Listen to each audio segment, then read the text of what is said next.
नरेंद्र मोदी के गुजरात दौरे का आज दूसरा दिन है। उन्होंने गांधीनगर में 2 किमी लंबा रोड शो किया। इसके बाद गांधीनगर में गुजरात की शहरी विकास यात्रा के 20 साल पूरे होने के जश्न में हिस्सा लिया। इसके बाद गांधीनगर में गुजरात की शहरी विकास यात्रा के 20 साल पूरे होने के जश्न में हिस्सा लिया और शहरी विकास वर्ष 2025 की शुरुआत की। प्रधानमंत्री ने गुजरात के लिए 5,536 करोड़ रुपए की परियोजनाओं का उद्घाटन किया।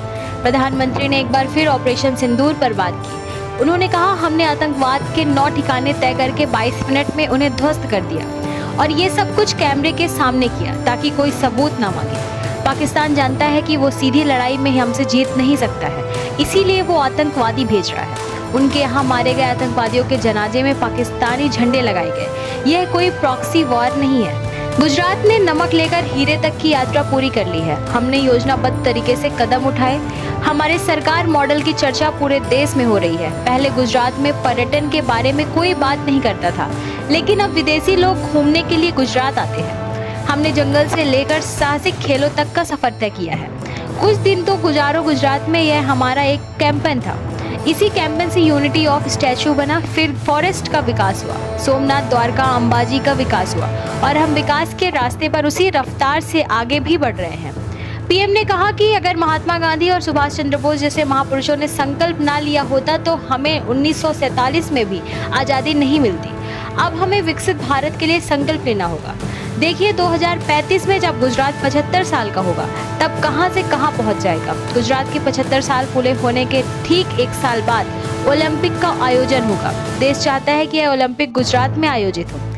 जब गुजरात के 75 साल होने जा रहे हैं तब गुजरात महाराष्ट्र से अलग हुआ तो उस समय के अखबार देखिए। पहले चर्चा होती थी कि महाराष्ट्र से अलग होकर गुजरात क्या करेगा। तीनों तरफ समुद्र है, दूसरी तरफ पाकिस्तान है। गुजरात के पास कोई मिनरल्स नहीं, गुजरात तरक्की कैसे करेगा। लेकिन आज गुजरात पूरी दुनिया में जाना जाता है। इकोनॉमी में जापान को भी छोड़कर हम आगे निकल गए। जब हम 6ठे से 5वें नंबर पर आए तो पूरे देश में अलग ही जोश, क्योंकि हमने अपने ऊपर 250 सालों से राज करने वाले ब्रिटेन को पीछे छोड़ दिया था। अब 3 नंबर पर आने का दबाव है। इकोनॉमी में तीसरे नंबर पर आने में भी देश ज्यादा इंतजार नहीं करेगा।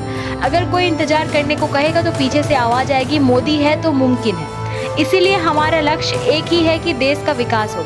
इसमें कोई समझौता नहीं होगा। हमें भारत का झंडा पूरी दुनिया में लहराना है।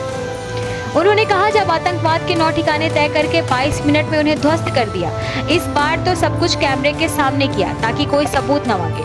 अब हमें सबूत नहीं देना पड़ रहा है, सामने वाला ही दे रहा है। इसलिए इसको प्रॉक्सी वार नहीं कह सकते, क्योंकि जिन आतंकियों के जनाजे निकले उनको स्टेट ऑनर दिया गया, उनके ताबूत पर पाकिस्तान के झंडे लगाए गए।